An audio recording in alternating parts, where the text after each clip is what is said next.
going to start with a couple of stories. For the first story, I need you to stand. This is after lunch. We know what's happening in the body. It is being pooled blood everywhere but where we need it, right there in the brain. So just stand while I tell you this first story, then we'll shift to a second. First story happened just a few minutes ago.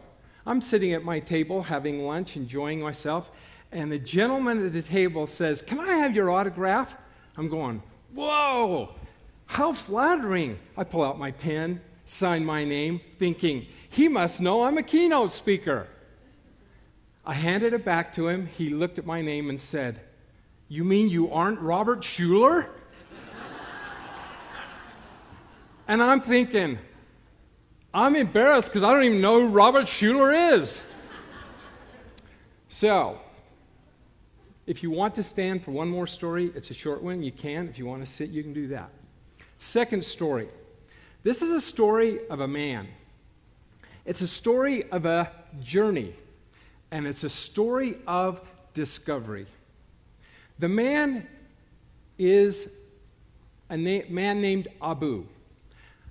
Abu is a person who lived in ancient Middle East, and he was a merchant. The journey came about because Abu's livelihood, being a merchant, was very precarious. He had a very difficult time providing for his family. And so the journey began to form in his mind as he began to have a dream. He dreamed that someday he was going to go out there and he was going to go out and find his fortune. Now, this was sparked by the conversations he heard by the travelers who came through the marketplace where he worked. And they were always talking about these far-off lands. They were talking about the riches and the treasures that were waiting out there for people to go discover. So Abu began to say to himself, you know what? It's my turn. I'm going to go out, I'm going to go on that journey, and I'm going to find my fortune. So he loaded up his camel, headed out, and years later, he found himself headed back home. He was broken, he was disillusioned, he was discouraged, he was exhausted. And as he approached his home, he stopped and paused and allowed his camel to have a drink of water. And as he did so, he looked down and noticed something sparkling, shimmering in the water. Curious, he got down on one knee and began to dig. And lo and behold, it was a nugget of pure gold. Excited, ecstatic, he said, "Oh my gosh, what more could be down here?" He dug and found more. He, in fact, found the fortune that he was looking for right in his own backyard. Now, why am I telling you this story? This is a room full of educators. You may sit down, or you may continue to stand.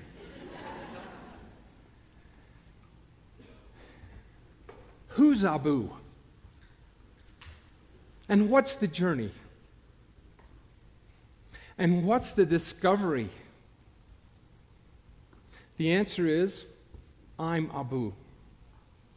People in my district were Abu. People all over this country that I go into schools and work with are Abu. They're discontent, they know there's something better, and they finally decide, it must be out there. I'm going to go on a journey and find the fortune.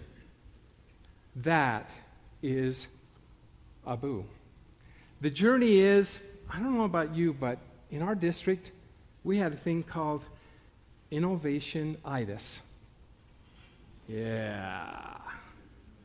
The travelers kept coming through and saying, "There's gold in them thar hills." And we knew if we just got out there and chased enough programs, innovations, that it was going to happen. And what we found very soon was that there were things we needed to do in our own backyard.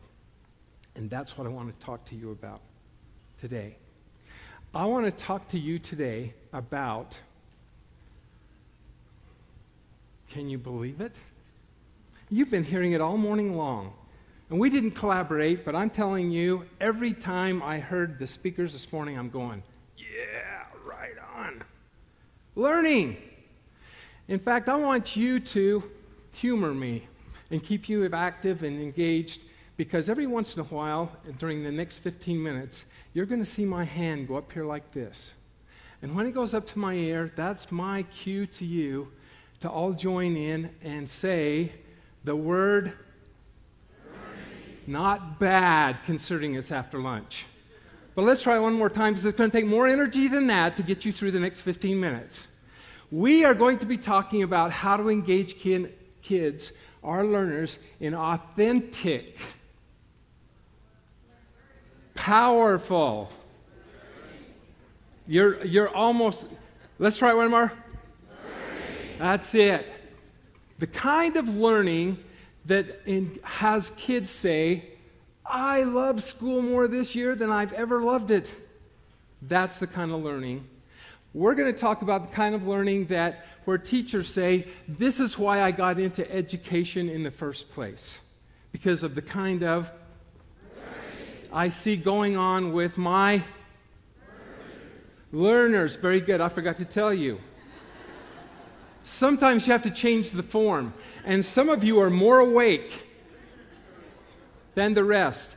But you can, learning, learner, learned, any form of that word is what I want you to do. Now, learning, of course we're all about learning. But there's different kinds of learning. I'm going to break it into two broad categories. One is rote learning. I'm going to give you an example and a non-example as we quickly move through this of I was very impressed in our journey when I came across Grant Wiggins and Jay McTighe's statement about rote learning.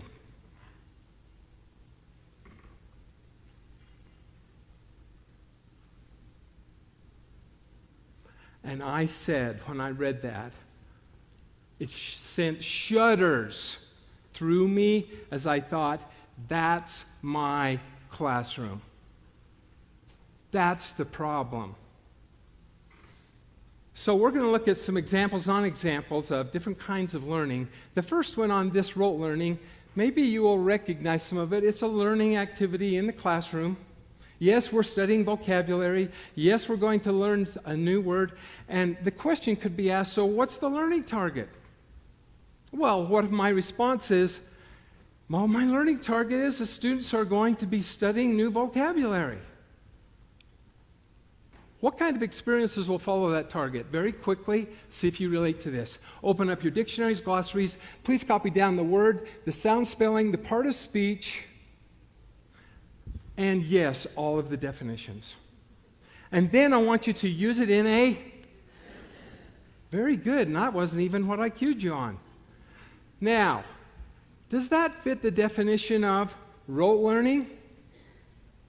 I'm going to now do a little technique with you called thumbs. When I say show, I'm going to make a statement. If you agree with my statement, thumbs up. If you disagree, thumbs down. If you're not sure, thumbs to the side. This experience of having students do what I just described with learning vocabulary could be described as rote learning. Thumbs ready, show. Very good, that is rote. So what else do we want? How about if we change our learning target to a self-directed learner? Oh, the vocabulary is going to be a byproduct of what we're going to do. But I want my students to know how to learn. Because that's a 21st century skill. That's what they need to be able to do. That's what the brain is designed to do. So, let's see what experiences follow this target. I'm not going to talk to you about it. I'm going to actually have you do it. So get your devices and your paper and even your number 2 pencils ready. Because we are about to learn. Thank you. And I almost missed my cue. We are about to learn. Thank you. Here we go. Instead of having you do the kinds of things I just described, I'm going to have you think about authentic, powerful learning, and the way we're going to do it is I'm going to give you something new to learn. There it is. And there's the definition. But now remember, our target is learning how to learn. So, seeing what you see there, tending to fade away and disappear, I'm going to give you a set of how to learn strategies. And I would have taken my students through this experience, and they will have learned symbol sketch, figure of speech, analogies, synonyms, antonyms, all those kinds of things. So now I'm going to say to them, since you know how to learn, I'm going to have you learn. Up on the screen, I have circled 4 fairly simple, not needing a lot of explanation, kinds of strategies. I am now going to give you 2 minutes. I would like you to pick 3 of the 4 and do evanescent with it. For example, draw a similar sketch that represents something in your own experience that has been evanescent. A similar sketch. Can you think of any sound, of anything specific, where the sound has been evanescent? Go ahead, non-example, taste, you choose 3 out of 4, get finished, share with a partner, you've got 2 minutes, ready, go. 2 minutes to do those 3 of those 4 with the word evanescent.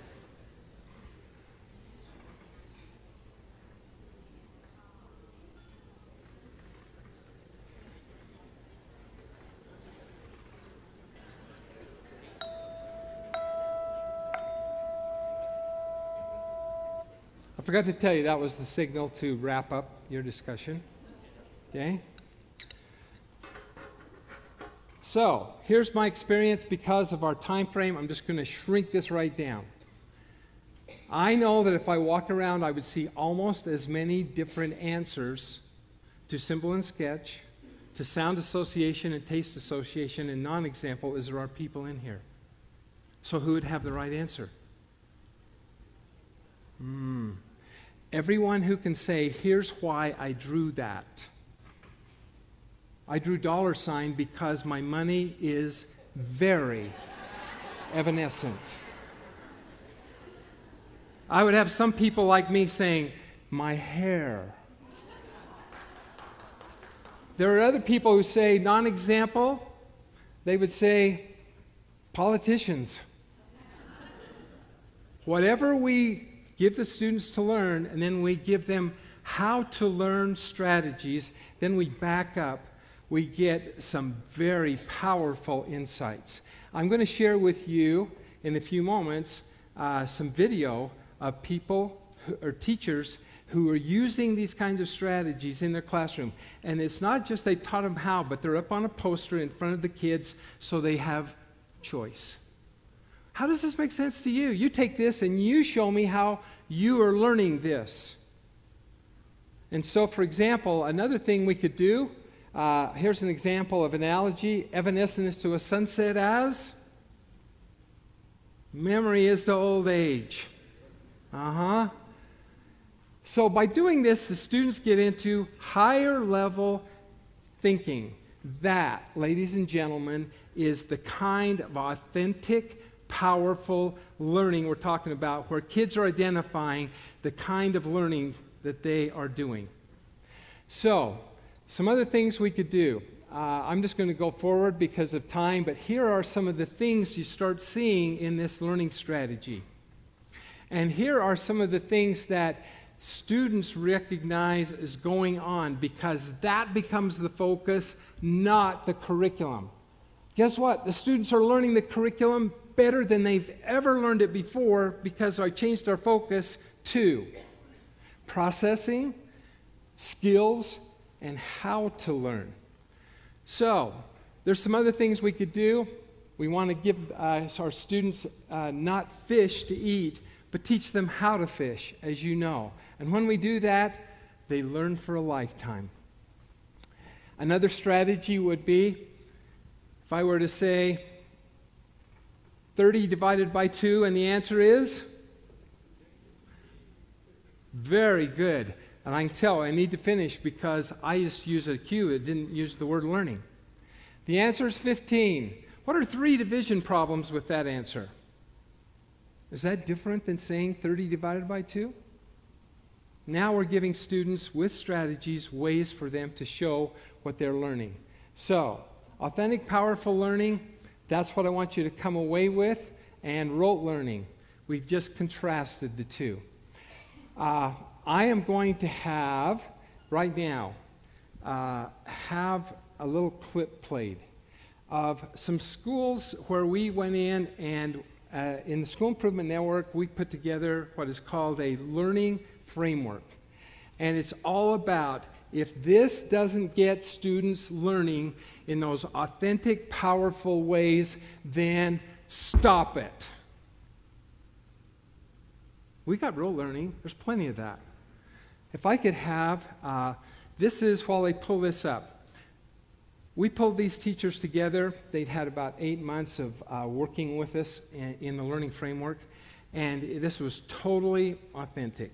No script. We just asked them to talk about what was going on in their classrooms. So, if we could roll that right now. It's definitely, I think I said to you maybe a 2 as far as doable in the very beginning. It is definitely a 5. It just takes time. You have to understand it yourself and then create the whole atmosphere in your classroom. And then the kids get it. They catch on. It just takes a little bit of time. And once they do, your teaching and learning is forever changed in that room. Yeah. As a teacher, you have to change your thinking first. Mm-hmm. And then you have to slowly take it process by process with them. And then they love it. They really do enjoy doing it. What did you hear in that video clip that you would like to hear teachers say in your schools? Louder? Enjoying it. They're enjoying it, and so are the students. If we could roll one more quick clip. Listen carefully to what the teachers are saying about their own experience that reflects what I think is the shimmering light that was in Abu's stream. It's definitely a monkey see, monkey do. Yeah. I notice I'm like blown away more often during the day by kids' responses. Yes. Yeah. Like things come out of their mouths that I never would imagine they would have said, and it's just amazing. It's great because you get that insight into them that you weren't getting before, and it gives you like a heads up on what they want or they need because you've seen what they're thinking, how they're thinking. You know, and before, they would be kind of like, oh yeah, do you get it? Yeah, now you know if they get it, and if they don't, there's always that surprise element, that the one that you least expect to get it, all of a sudden comes up with something that blows your mind.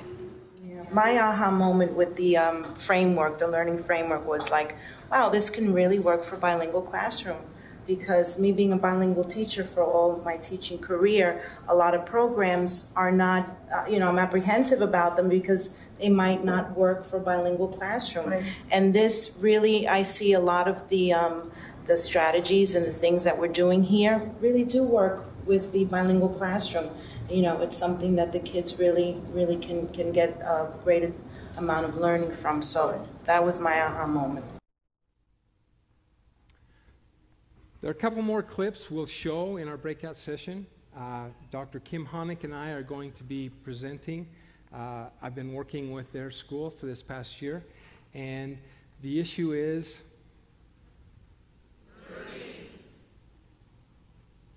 anytime something happens in the classroom that's not directly related to high quality, powerful, engaged, authentic learning, we've got to take a look at it and say, can we stop the insanity?